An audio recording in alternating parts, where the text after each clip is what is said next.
Morning. আমি প্রথম পর্বে দেখিয়েছিলাম মাইথন ড্যামের খুব কাছে সরকারি এবং বেসরকারি হোটেল, আর এই ভিডিওতে আমি আপনাদের সাথে শেয়ার করব কিছু কম বাজেটের হোটেল, যেটা মাইথন এবং কল্যাণেশ্বরী মাঝামাঝিতে আছে বেশ কিছু হোটেল।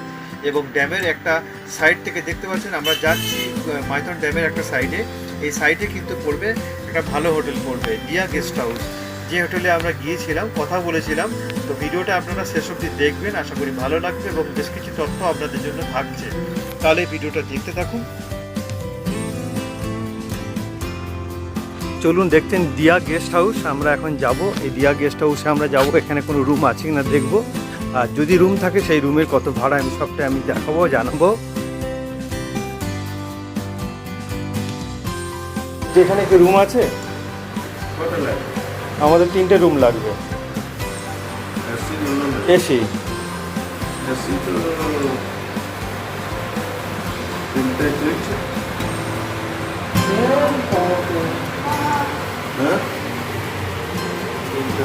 তিনটে আছে।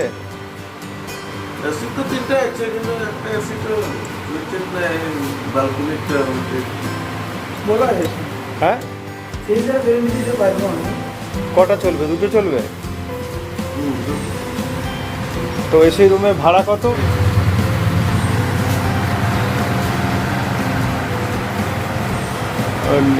Three bed AC deluxe 1800, double bed 800 টাকা, নন এসি 1200, আর standard double AC 800, double bed AC with balcony 1400। এটা খালি তো 800 টাকা, যেটা ডবল বেড ওটা এসি তো নন এসি? তা 8, আচ্ছা 1400 আর 1800 এই দুটো আছে তাই তো? এসি একটা 1400, একটা 1800, three bed 1800, double bed AC 1400।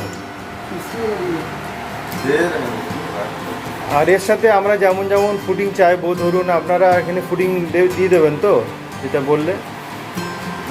এখানে কি বলুন, এখানে তো সেরকম কিছু নেই, আমরা খাওয়া দাওয়ার ব্যাপার আছে। হ্যাঁ, খাওয়া দাওয়ার ব্যাপার তো অবশ্যই। হোটেল থেকে এখানে খাওয়ার ব্যবস্থা নেই?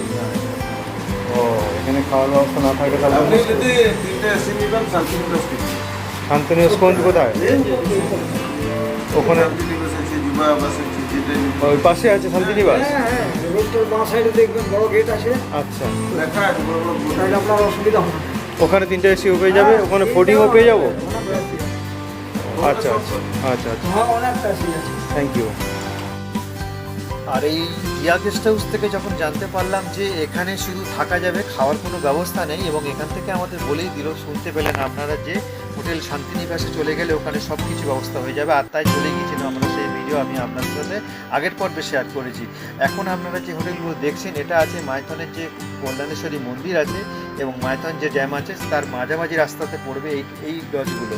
আপনারা এখানে আসতে পারেন, ফোন নম্বর আমি স্ক্রিনেতে দিয়ে দিচ্ছি, যেখানে আপনি ফোন করে খবর নিতে পারেন। আমি যতদূর জানি এখানে কিন্তু লজিং এবং ফুডিং দুটোই পাওয়া যায় এবং কিছুটা রিজনেবল প্রাইসের মধ্যেও হয়ে যাবে। এখন দেখছি যে এই ড্যামের উপরে যে রাস্তাটা হয়ে রয়েছে, এই রাস্তাটা দিয়ে কিন্তু মজুমদার নিবাসে যেতে হবে, অর্থাৎ মাইথনের পুরো ড্যামের উপরে আছে এই মজুমদার নিবাস লজটা, যেটা কিন্তু অনলাইন ছাড়া কিন্তু আপনারা এখানে বুকিং হবে না, আপনাদের আসতে গেলে অনলাইনে বুকিং করতে হবে। ওই যে দূরে দেখতে পাচ্ছেন, ওটাই কিন্তু মজুমদার নিবাস। আজকের পর্বটা তাহলে এই পর্যন্ত। যদি ভালো লাগে তাহলে প্লিজ লাইক, কমেন্ট, শেয়ার অবশ্যই করবেন। আর পরে ভিডিওতে থাকছে সেই মজুমদার নিবাস।